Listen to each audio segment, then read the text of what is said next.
This next chapter continues the turn toward revelation. The story still lives inside the eerie, cinematic horror world of the endless loop, but now we can start to feel a counter-force pushing back. The language of light, of truth, is beginning to move through the city's corrupted code. Chapter 12, The Sparks of Return.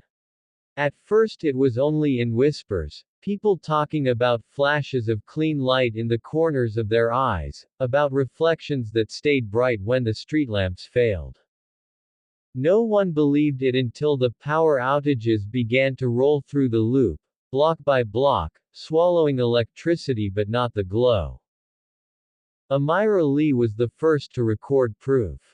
She'd returned to the broadcast tower, half hoping to catch the architect's voice again, half praying she wouldn't.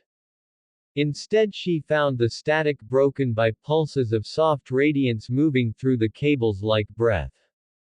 Every time the light passed, the equipment stopped humming and the air felt still, sane.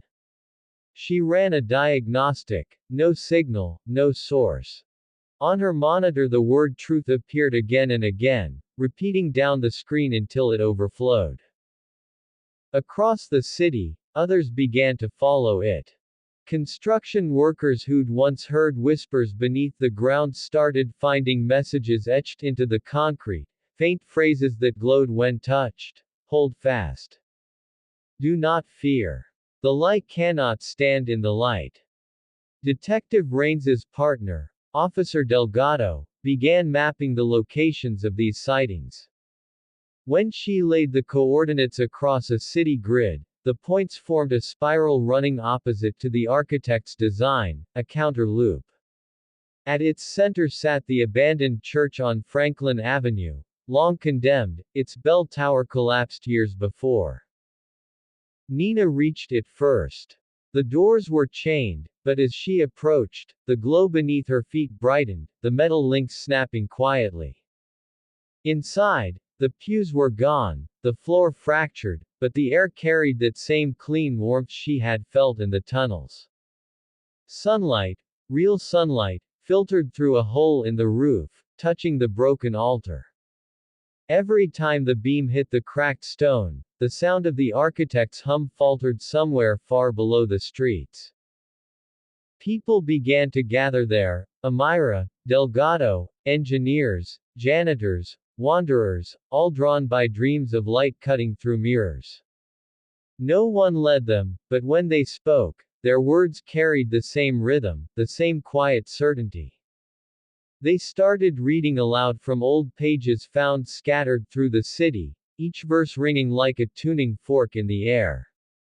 Every word pushed the shadows back a little farther. Outside, the streets shuddered as if the city itself was trying to drown them out. Traffic lights blinked in patterns, sirens wailed without end, and a voice rolled through the speakers of every abandoned car, angry now, raw. Stop speaking, the architect roared, its tone crackling like fire through wires. The city is mine.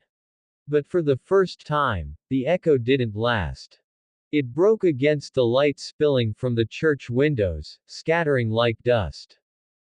And above the rooftops, for the first time in weeks, the real morning sun rose over Chicago, pale but honest, touching the loop with color.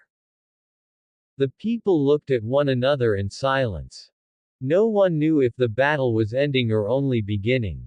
Somewhere beneath the streets, a voice whispered, softer now, almost pleading, it only takes one word to rebuild.